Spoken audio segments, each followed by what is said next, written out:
नमो ओम विष्णुपादाय कृष्णप्रेष्ठाय भूतले श्रीमते भक्ति वेदांत स्वामिनिते नामिने हरे कृष्ण कृष्ण कृष्ण हरे हरे हरे राम राम राम हरे हरे। श्रील ऐसी भक्ति वेदांत स्वामी प्रभुपाद की जय। आचार्य महात्मा गांधी जी की जय। भगवद गीता 2020 में आपका स्वागत है। आज की श्लोक संख्या 10वें अध्याय का 18वां श्लोक है। अर्जुन यहाँ पर अपनी प्रार्थना की समाप्ति करेंगे और अगले श्लोक से भगवान अर्जुन की प्रार्थना की पूर्ति के हेतु अपनी विभूतियों का विस्तार से वर्णन करेंगे।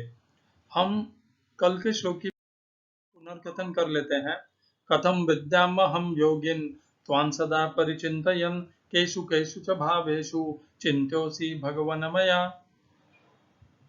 कथम विद्याम अहम योगिन, किस प्रकार मैं आपको पहचानूं जानूं और किस प्रकार मैं सदा आपका चिंतन करूं। किन किन भावों में आप मेरे द्वारा चिंतन करने योग्य हैं, हे भगवान मुझे बताइए। अर्जुन के मन में भक्ति की दृढ़ता करने की भावना है।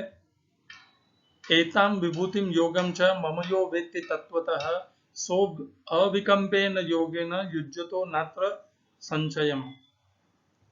जो भी मेरी विभूति और योग को जानता है और उसमें श्रद्धा रखता है, वह अविचलित मेरी भक्ति को सो अविकम्पेन योगेन, अविचलित योग से मेरे द्वारा वह संबंधित हो जाता है, जुड़ जाता है, इसमें कोई संशय नहीं है।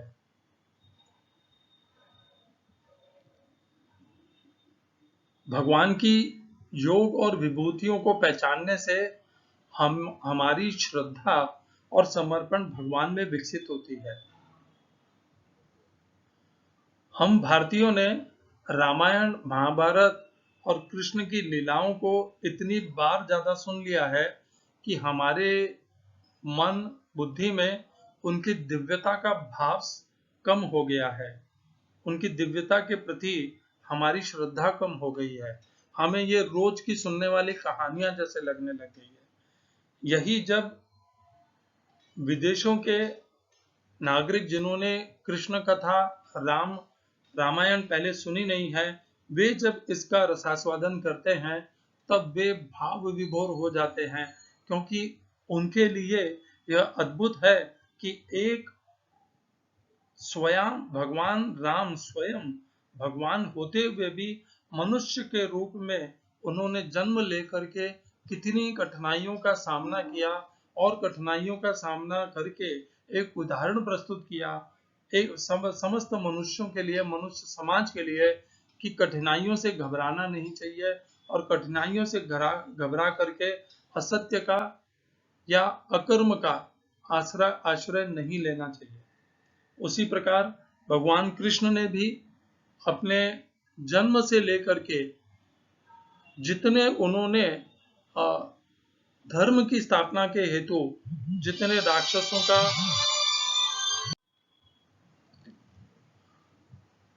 भगवान कृष्ण ने भी धर्म की स्थापना के लिए महाभारत का युद्ध किया। उसके पहले भी उन्होंने युद्ध अपने जीवन काल में अनेकों किए।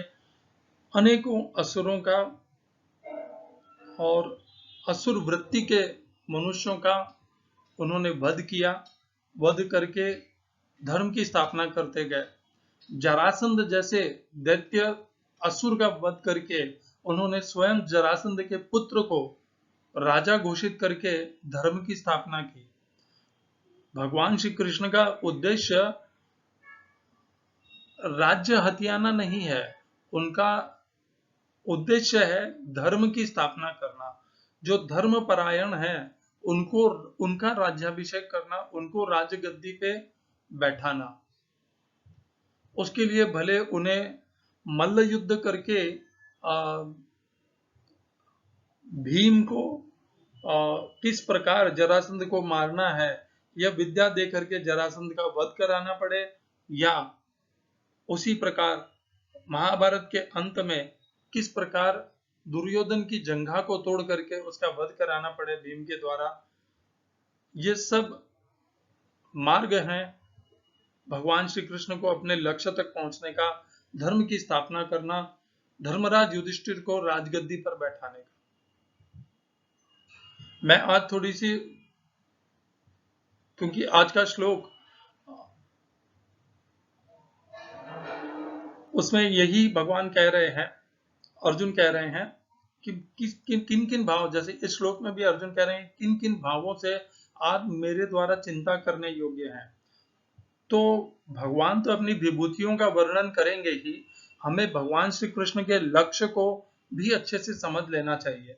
भगवान श्री कृष्ण का लक्ष्य है धर्म की स्थापना। भगवान श्री राम का भी वही लक्ष्य था, धर्म की स्थापना। धर्म की स्थापना के लिए उन्होंने वाली का वध किया, जबकि वाली उनका प्रतिद्वंद्वी भी नहीं था, परंतु धर्म की स्थापना होनी थी, इसीलिए वाली का वध हुआ।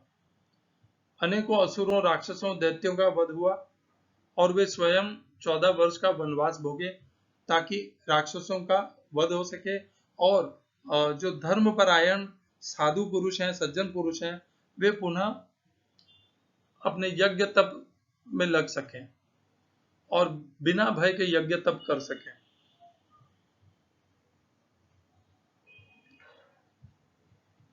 वैसे तो भागवत में भगवान के अनेकों अवतारों का वर्णन होता है। ये 2 ही अवतार भगवान के हैं जिनके ऊपर हमारे धर्मशास्त्र आधार रखते हैं। भगवान राम से रामायण और भगवान कृष्ण से महाभारत। ये 2 हमारे हिंदू धर्म के धर्मशास्त्र कहे जाते हैं और इन्हीं से हम धर्म सीखते हैं। हमें ध्यान रखना चाहिए, अपना ध्यान एक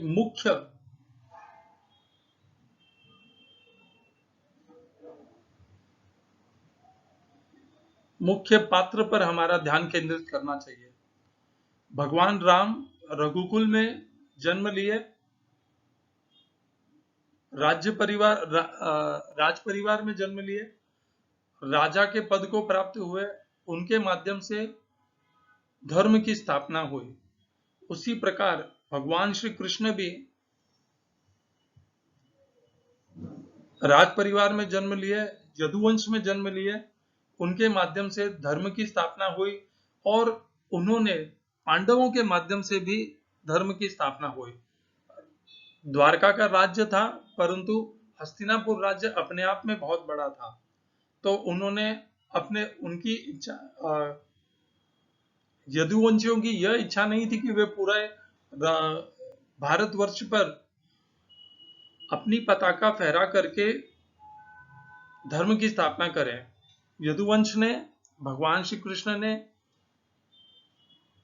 पांडवों को का राज्याभिषेक करवा करके भी भारतवर्ष में धर्म की स्थापना कराई। तो धर्म की स्थापना दोनों बार भगवान का, ये जो दोनों जन्म है, इनमें वे राजघराने में जन्म लिए और क्षत्रिय के जैसे जीवन जिया उन्होंने, और जितने भी दुराचारी, अधर्मी, पापी, असुर व्यक्ति के थे, उन सब का वध किया उन्होंने। और जो सज्जन थे, उन्होंने, देखिए आप, भूल से भी भगवान राम से या भगवान कृष्ण से एक भी पात्र ऐसा नहीं मिलेगा कि भगवान राम या कृष्ण से भूल से भी किसी सज्जन पुरुष का वध हो गया हो, ना तो रामायण में और न महाभारत में।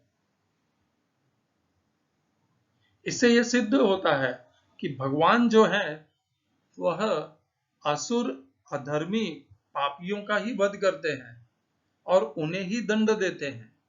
सज्जन पुरुषों की तो वे रक्षा करते हैं और उन्हें अपने यज्ञ तप के लिए सहायता प्रदान करते हैं, सामर्थ्य प्रदान करते हैं। जीवन में कभी भी इस प्रकार के कर्मों को नहीं करना चाहिए जो पाप हैं, अधर्म है, दुराचार हैं, क्योंकि जब भी हम इस प्रकार का कोई भी कर्म करते हैं तब हमें भगवान श्री कृष्ण से दंड तो निश्चित ही मिलेगा। जैसे कहते हैं ना, भगवान के घर में देर है पर अंधेर नहीं है, दंड मिलेगा। हो सकता है थोड़े समय पश्चात मिल जाए, परंतु दंड निश्चित मिलेगा, क्योंकि हमने पाप किया है, अधर्म किया है, दुराचार किया है, और कर्म के लेखे को कोई नहीं मिटा सकता। एक बार जो कर्म हो गया तो उसके दंड को तो भुगतना ही पड़ेगा। स्वयं भगवान ने भी उसी प्रकार, जब भी वे अवतरित हुए हैं, उन्होंने उसी प्रकार जो जो उनको श्राप मिले थे उन सब का उन्होंने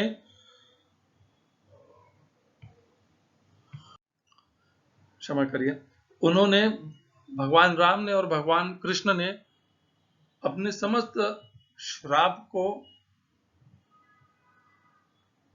अपने जीवन लीला में भोगा है। उन्होंने स्वयं भगवान भी श्राप से, इस त्रिगुणात्मक प्रकृति से छूटे नहीं। उन्होंने अपने श्राप को धारण किया और उसके भार को सहन किया। तो जो दंड लग जाते हैं, कर्म के फल जो मिलते हैं इस धरातल में, वे निश्चित अवश्यम भावी हैं, उन्हें कोई रोक नहीं सकता। जब हम जानते हैं कि भगवान राम और भगवान कृष्ण दोनों ही राज परिवार से में जन्म लिए, दोनों यह कह सकते थे, जब क्या ये हमें देख के कैसा लगता यदि मान लीजिए हम कुछ प्रश्न उठाते हैं, जब माता कैकेयी ने अपने 2 वरदान मांगे महाराज दशरथ से, और भगवान राम ऐसा कह दें कि वे तो महाराज दशरथ ने दिए, मेरा उन वरदानों से क्या लेना देना, यदि आपको उन वर का भुगतान करना है तो राजा दशरथ करेंगे, मैं तो नहीं करूंगा। आज के बच्चे ऐसा कह देते हैं।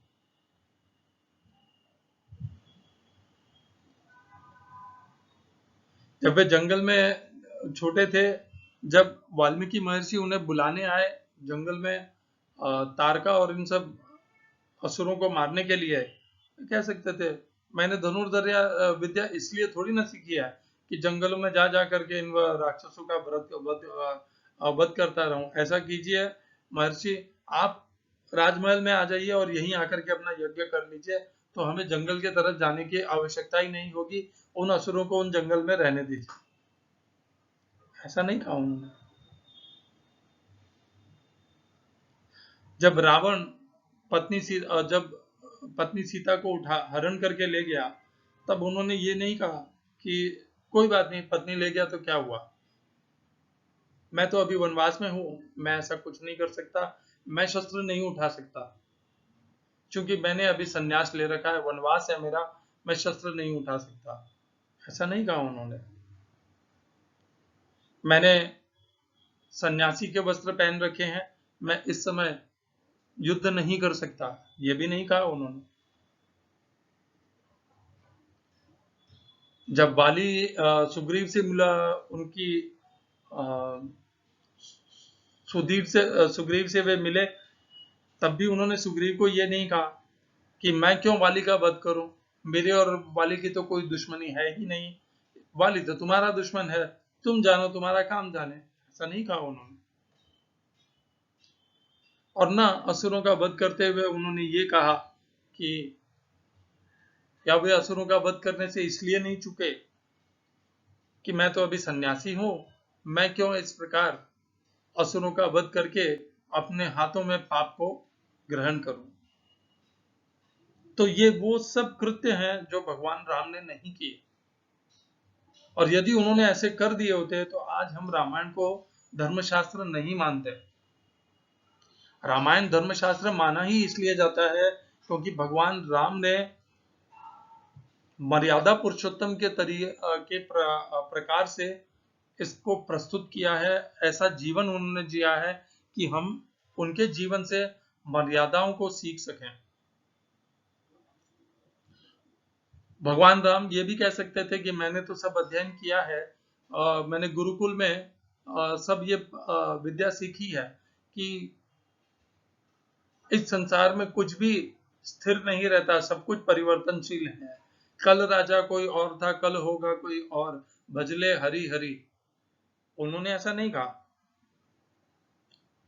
भगवान राम ने स्वयं के उदाहरण से, यदि भगवान राम युद्ध नहीं भी करते तो भी रावण की तो मृत्यु निश्चित थी। रावण को अमरता का वरदान नहीं था, उसकी नाभि में अमृत था, परंतु वह स्वयं अमर नहीं था वह, और कोई भी संसार में अमर है नहीं। ये राक्षस तो अपने आप ही अपनी मृत्यु को प्राप्त हो ही जाते, क्योंकि मृत्यु सर्व हरश्चाहम, भगवान स्वयं ही सबकी मृत्यु है। वे तो मृत्यु भी उनको जल्दी दे सकते थे, भगवान स्वयं मृत्यु हैं। भगवान ने कहा है आगे 11वें अध्याय में आएगा, नहीं इसी अध्याय में आएगा, 10वें अध्याय में भगवान कहेंगे मृत्यु सर्व हरश्चाहम, जो भी जन्म लिए हैं उन सबकी मृत्यु भी मैं ही हूं। तो भगवान शस्त्र उठा करके मृत्यु देने की क्या आवश्यकता थी? भगवान तो स्वयं मृत्यु हैं, वे उन्हें आकस्मिक प्राकृतिक मृत्यु पहले भी प्रदान कर सकते थे, तब उन्हें शस्त्र उठाने की आवश्यकता भी नहीं पड़ती। और उन्होंने जो शस्त्र न उठाने की या वनवास की प्रतिज्ञा की थी, वह भी अच्छे से पूरी हो जाती, उन्हें शस्त्र भी नहीं उठाना पड़ता। भगवान तो मृत्यु है, मृत्यु भगवान के अधीन है। भगवान जब चाहे जिसे मृत्यु दे सकते हैं, वाली को भी, रावण को भी, कुंभकर्ण को भी, मेघनाथ को भी, जिससे भी चाहे वे मृत्यु दे सकते हैं, किसी भी क्षण दे सकते हैं। और भगवान यदि मृत्यु दे भी देते हैं तो उन्हें किसी को इसका हिसाब बताने की आवश्यकता भी नहीं है कि उन्होंने क्यों इसको मृत्यु दंड और मृत्यु उसी क्षण प्रदान कर दी। भगवान से इस प्रकार प्रश्न पूछने वाला कोई नहीं है। फिर भी भगवान ने छुप करके मतलब कर्म को सजगता से करते हुए ही इन समस्त दुराचारी और असुरों का वध किया। वे अपनी शक्तियों का, अपनी मृत्यु शक्ति का उपयोग करके बिना युद्ध किए भी इन्हें मार सकते थे, परंतु नहीं, भगवान ने युद्ध किया, शस्त्र उठाए, सन्यासी के वेश में भी उन्होंने शस्त्र उठाए और शस्त्र उठा करके रावण का वध किया, समस्त असुरों का वध किया, और इस प्रकार धर्म की स्थापना की। उन्होंने वहां पर भी जिस प्रकार राजा जरासंध को मार करके भगवान श्री कृष्ण ने जरासंध के पुत्र को का राज्याभिषेक किया, उसी प्रकार रावण को मारने से पूर्व ही भगवान ने विभीषण का राज्याभिषेक कर दिया था, क्योंकि धर्म की स्थापना करनी है, और वह युद्ध ही धर्म का युद्ध था, धर्म की स्थापना का युद्ध था। यदि भगवान राम आकस्मिक प्राकृतिक प्रकार से रावण को मृत्यु प्रदान कर देते, तो ये जो धर्म की स्थापना का, जो मनुष्य को एक कर्म का पाठ पढ़ाना है, वह कैसे संभव हो पाता? भगवान राम ने अपने जीवन के माध्यम से हमें ये सब पाठ पढ़ाए हैं कि अपने कर्मों से कभी नहीं भागना चाहिए। भगवान कह सकते थे मेरे नाम में तो अद्भुत शक्ति है। हनुमान जी तो भगवान का राम पहले से ही जप रहे थे। भगवान कह देते उन्हें कि तुम तो राम राम जपो, मैं अकेले ही उन्हें मार के आ जाऊंगा। क्या भगवान राम के लिए यह असंभव था? नहीं।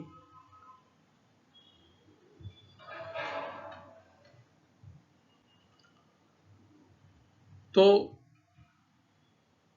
राम भक्त हनुमान जी सदैव भगवान राम का नाम जपते थे, राम राम राम, गुफा में बैठ करके, पहाड़ों पर। भगवान ने उन्हें यह नहीं कहा कि तुम अपना मेरा नाम जपते रहो, क्योंकि मेरा नाम ही सब कुछ है। भगवान ने उन्हें अपनी सेना में मुख्य भूमिका निभाने का अवसर प्रदान किया। कहने का तात्पर्य यह है कि जीवन की कठिनाइयों से, परेशानियों से, जीवन में आए हुए अवरोधों को से भाग करके संन्यास लेने या भक्ति करना, ये नहीं हमें भगवान राम ने या भगवान कृष्ण ने सिखाया, ना हमारे धर्मशास्त्रों ने सिखाया। तो गीता का उद्देश्य ये नहीं है कि गीता के माध्यम से हम कर्महीन बन जाए, नपुंसक बन जाए, और जो भी अधर्म हो रहा है उसे ऐसे ही होने दे, ऐसा नहीं सिखाया। उन्होंने अपने जीवन में ऐसा कभी नहीं किया कि यदि अन्याय हो रहा है तो होने दो, कितने दिन चलेगा।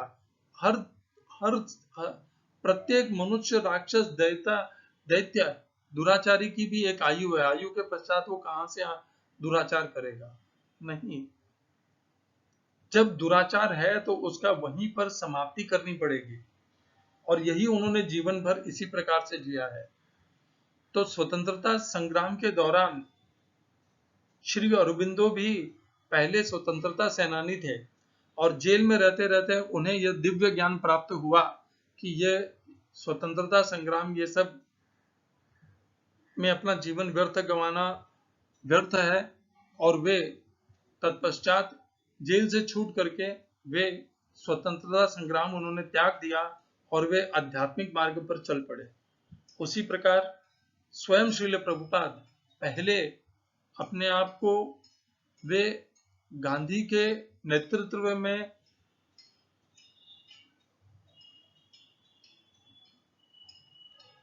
गांधी जी के नेतृत्व के समर्थक बताते थे, और गांधी जी के नेतृत्व को पीछे पीछे चल करके स्वतंत्रता संग्राम में भाग लिए हैं श्रील प्रभुपाद। जब वे अपने गुरु महाराज से मिले, भक्ति सिद्धांत सरस्वती ठाकुर से, तब गुरु महाराज ने उन्हें बताया कि कल राजा कोई और था, कल होगा कोई और, भजले हरि हरि, कि ये संसार में इसी प्रकार दुखालय में शाश्वतम, ये ऐसे ही रहेगा, इसको हम परिवर्तित नहीं कर सकते। तो जब जन्म मिला है तो इस प्रकार राजनीति और युद्ध में उसे व्यर्थ मत गंवाओ, अपने भक्ति के मार्ग में निकल जाओ। और प्रभुपाद ने उनकी बात को गांठ बांध करके अपने भीतर बीज को स्थापित कर दिया, और वे स्वतंत्रता संग्राम से हट गए, और वे भक्ति के मार्ग पे, अध्यात्म के मार्ग पे चले गए। परंतु ऐसा ये जो जीवन की प्रणाली है, यह भगवान राम या भगवान कृष्ण ने ना तो इस प्रकार वे जिए हैं, ना उन्होंने इस प्रकार अपने किसी भक्त को या शिष्य को जीने का अवसर प्रदान किया है। स्वयं अर्जुन भी इसी प्रकार युद्ध से भागना चाहते थे, क्योंकि उन्हें कौरवों और पांडवों के बीच में होने वाले युद्ध में कौरवों का और पांडवों का दोनों का नाश ही नाश दिखता था, परिवार का नाश दिखता था, कुल का नाश दिखता था, और आने वाले इस संग्राम से सब कुछ बिखर जाएगा, यह उन्हें प्रतीत हो रहा था। उनका कुल भी बिखर जाएगा। फिर भी अर्जुन ने उन्हें भागने का अवसर नहीं दिया। अर्जुन ने नहीं, भगवान श्री कृष्ण ने अर्जुन को भागने का अवसर नहीं दिया। भगवान श्री कृष्ण ने भगवत गीता के माध्यम से अर्जुन का मोह हर लिया, अर्जुन को दृढ़ बना दिया। अर्जुन भगवान श्री कृष्ण की कृपा से, भगवत गीता के दिव्य ज्ञान से युद्ध को त्यागे नहीं, उन्होंने युद्ध का सामना किया, युद्ध को किया, और युद्ध पे विजय पाई, युद्ध में विजय पाई, और विजय पाकर के उन्होंने धर्म की स्थापना की। तो जब हम धर्म की स्थापना, देखिए धर्म की स्थापना इस प्रकार से भी हो सकती है जिस प्रकार से श्री औरबिंदो ने की और स्वामी प्रभुपाद ने भी की। जब इन दोनों ने स्वतंत्रता संग्राम को त्यागा, तब इन्होंने अपने अपने आध्यात्मिक मार्ग में प्रगति करके अपने संस्थाओं को स्थापित किया, और स्थापित करके उन्होंने धर्म की स्थापना की। जैसे इस्कॉन ने कृष्ण भक्ति की स्थापना की, श्री अरविंदो ने आध्यात्मिकता की स्थापना की। इस प्रकार दोनों ने धर्म की स्थापना की, पर भिन्न मार्ग से की। उस समय उनका जो स्वतंत्रता संग्राम का जो धर्म था उसको त्याग करके, परंतु अंत में वे धर्म की स्थापना करने में सफल हो पाए इसी जीवन में। परंतु यदि मान लेते हैं कि यदि कोई इस प्रकार युद्ध को भी त्याग दे, अपने कर्तव्य कर्म को त्याग दे और धर्म की स्थापना के प्रति भी नहीं लगे और सन्यासी होके रह जाए, तो वह तो कभी भी मोक्ष के पाने लायक नहीं होगा, योग्य नहीं होगा, और उसे भगवान का धाम और भगवान की कृपा उस पर कभी बन ही नहीं सकती।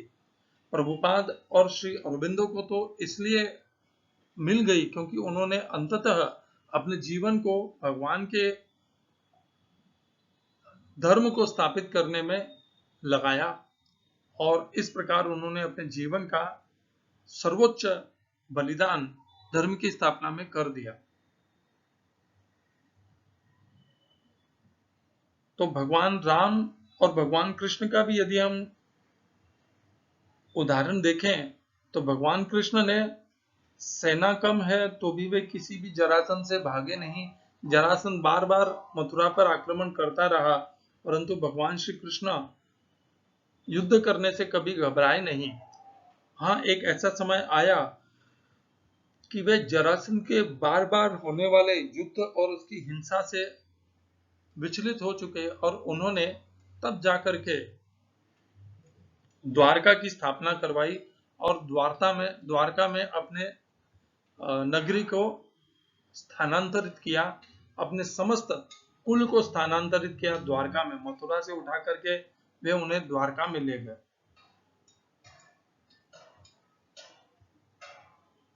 उसका भी उद्देश्य कुछ और था, क्योंकि जरासंध और बार बार युद्ध में जो हिंसा हो रही थी उससे वे अत्यंत उद्विग्न हो गए थे कि ये हिंसा रुक ही नहीं रही है। तो भगवान राम और भगवान कृष्ण दोनों राज परिवार में जन्म लिए। राज परिवार, राजा का कर्तव्य ही यही होता है, राजा धर्म की स्थापना करना चाहिए। यदि राजा, आप चीफ मिनिस्टर बन गए, प्राइम मिनिस्टर बन गए, प्रेसिडेंट बन गए और वो बन करके आपने धर्म की स्थापना नहीं की, तो आप में और असुर राक्षस दानवों में कोई अंतर नहीं है। आप अमेरिका के राष्ट्रपति हो, रूस के हो या भारत के हो, अंततः यदि आपने उस अपनी महान परिस्थिति, अपने योग, अपने सामर्थ्य का सही प्रयोग नहीं किया, उपयोग नहीं किया, और उसे पा करके भी यदि आपने धर्म की स्थापना नहीं की, तो वह आपका महान कुकर्म बन जाएगा।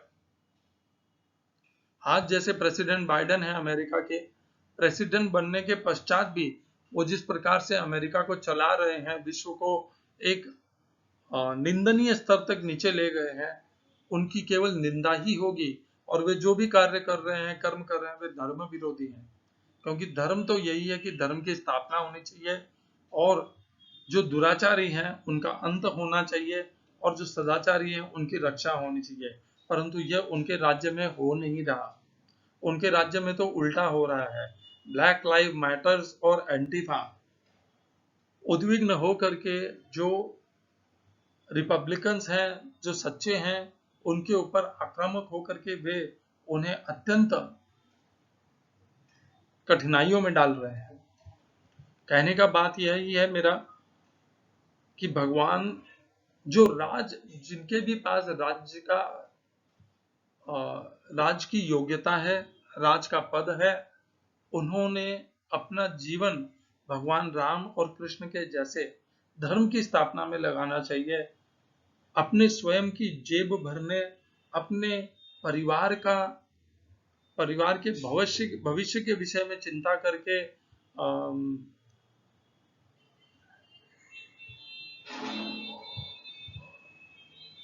धन संपत्ति संग्रहित करने का प्रयत्न नहीं करना चाहिए, पद का दुरुपयोग नहीं करना चाहिए, क्योंकि इस प्रकार का उदाहरण हमें तो रामायण और महाभारत में मिलता नहीं है। रामायण और महाभारत में यही उदाहरण मिलता है कि धर्म की स्थापना के हेतु राजपद को प्राप्त करना चाहिए, और राजपद का उद्देश्य एक ही होना चाहिए, और वह है धर्म की स्थापना। आज की श्लोक संख्या 10वें अध्याय का 18वां श्लोक। विस्तरेणात्मनो योगम विभूतिं च जनार्दन भूय कथय तृप्तर्हि शृण्वतो न अस्ति मे अमृतम। हिंदी अनुवाद गीता यथारूप श्रील प्रभुपाद। हे जनार्दन, आप पुनः विस्तार से अपने ऐश्वर्य तथा योग शक्ति का वर्णन करें। मैं आपके विषय में सुनकर कभी तृप्त नहीं होता हूँ, क्योंकि जितना ही आपके विषय में सुनता हूँ उतना ही आपके शब्द अमृत को चखना चाहता हूँ। English translation Gita as it is, Swami Prabhupada. Tell me again in detail, O Janardhan, of your mighty potencies and glories, for I never tire of hearing your ambrosial words. इस श्लोक में प्रयोग किए गए संस्कृत शब्दों के अर्थ हैं विस्तरेण, विस्तार से, आत्मनः, अपनी, योगः, योग शक्ति, विभूतिम, ऐश्वर्य को, भी, जनार्दन, हे नास्तिकों का वध करने वाले, भूयः, फिर, कथयः, कहें,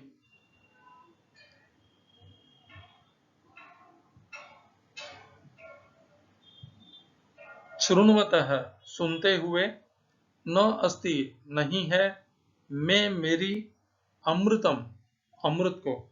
इस श्लोक का तात्पर्य गीता यथारूप स्वामी प्रभुपाद के द्वारा।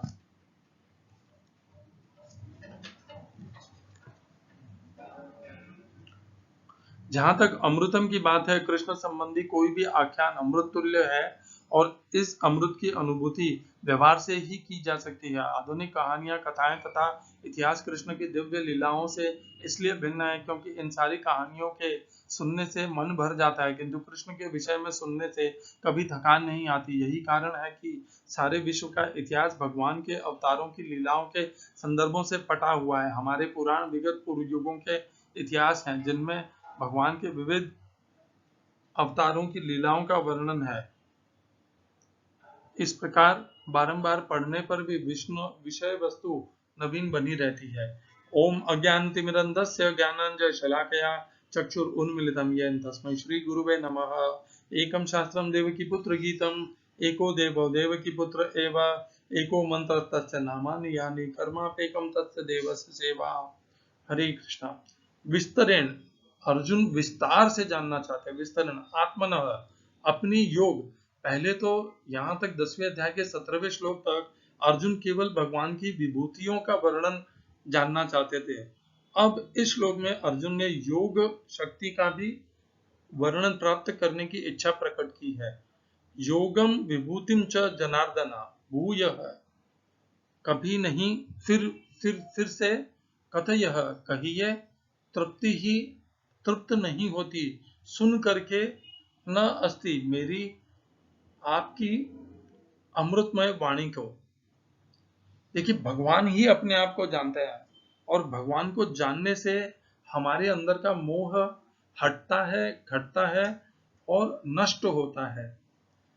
जब हम, जैसे भगवान ने कहा था दूसरे अध्याय में ही, ध्याय तो, जैसे जैसा हम धारणा करते हैं, जिस जिसका हम चिंतन करते हैं, यह मन उसी में आकर्षित होते जाता है। तो हमें सदैव भगवान का चिंतन करते रहना है, तो धीरे धीरे हमारा भगवान के प्रति आकर्षण बढ़ेगा। ध्यायतो विषयान् पुंसः संगस्तेषु उपजायते, संगात् संजायते कामः, कामात् क्रोधः विजायते। विषयों के बदले में वहां पर भगवान शब्द का प्रयोग कीजिए। ध्यायतो भगवान पुंसः संगस्तेषु उपजायते, संगात् संजायते कामः, कामात् क्रोधः विजायते। तो इस प्रकार हम यदि भगवान की कथा का बार बार श्रवण करेंगे और उन्हें सुन करके, उनका श्रवण करके अपने जीवन को भरेंगे, तो हमें निश्चित रूप से हमारा मन और बुद्धि भगवान में ही स्थिर हो जाएंगे। हमें भगवान के प्रति ही आकर्षण रहेगा और संसार के आकर्षणों से हम मुक्त हो जाएंगे। इस श्लोक को समझना बस यही है कि यह अर्जुन की प्रार्थना का अंतिम श्लोक है और अर्जुन ने इस श्लोक में योगम शब्द को भी जोड़ दिया है। इस अध्याय में तो भगवान केवल अपनी विभूतियों का वर्णन करेंगे। आने वाले 11वें अध्याय में अर्जुन की इस योगम शब्द की प्रार्थना के उपलक्ष्य में अर्जुन ने, भगवान श्री कृष्ण 11वें अध्याय में अपनी योग शक्ति का प्रस्तुत करेंगे, प्रदान करेंगे अर्जुन को उनके विशेष अनुरोध पर। तो भगवान अर्जुन के ऊपर इतने दयालु क्यों हैं, कि वे अर्जुन की समस्त प्रार्थना को पूर्ण कर रहे हैं। देखिए भगवान तो हैं ही कृपालु, भगवान अत्यंत दयालु भी हैं और वे अर्जुन के माध्यम से उनकी गीता का यह रहस्य जन जन मनुष्य तक पहुंचाना चाहते हैं। इसीलिए भगवान अर्जुन की प्रार्थना को स्पष्टता से स्वीकार कर लेते हैं।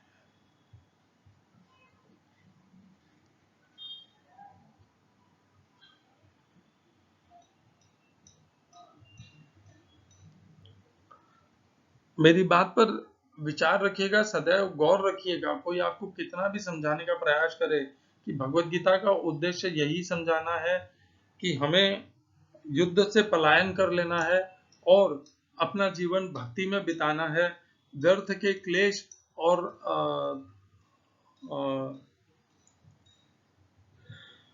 द्वेष से अपने आप को परे रखना है। यहां तक सब ठीक है, परंतु अपना कर्म छोड़ के कभी मत जाइएगा। स्वयं भगवान कृष्ण, भगवान राम, उनको क्या आवश्यकता थी इस धरती पर जन्म लेने की? वे चाहते तो अपने संकल्प मात्र से रावण और इन समस्त दैत्यों और असुरों की मृत्यु निश्चित कर सकते थे, सुनिश्चित कर सकते थे, परंतु नहीं। उन्होंने स्वतः स्वयं जन्म लिया इस धरातल पर और जन्म लेकर के उन्होंने अपने भक्तों को बतलाया कि किस प्रकार अपने जीवन में निराश होकर के कर्म को त्यागना नहीं चाहिए, कर्म सदैव करना चाहिए। भले यह जगत परिवर्तनशील हो, क्षणभंगुर हो और इसमें विविधता होती ही रहती हो, फिर भी हमें यह अधिकार नहीं है कि हम अपने कर्म का त्याग कर दें। हम कर्म को त्याग करके निष्क्रिय होकर के अकर्म को धारण कर लें, यह भगवान ने नहीं सिखाया। भगवान ने कहा कर्मण्येव अधिकार अस्ते मां फलेषु कदाचन मां कर्म फल हेतुर्भुवो मां ते संगोस्त्व अकर्मणि। अकर्म में भी तेरी रुचि नहीं होनी चाहिए। तो भगवान राम और कृष्ण ने अपने जीवन के माध्यम से हमें धर्म की स्थापना कैसे करनी है, कैसे राजपद का गौरव रखना है, किस प्रकार राज पद को या अपने अपने पास जो कुछ भी पद है उसका उपयोग करके कैसे धर्म की स्थापना करनी है, वह उन्होंने अपने जीवन के माध्यम से हम सब के सम्मुख प्रस्तुत किया। हरे कृष्णा। श्रील ऐसी भक्ति वेदांत स्वामी प्रभुपाद की जय। आचार्य महात्मा गांधी जी की जय।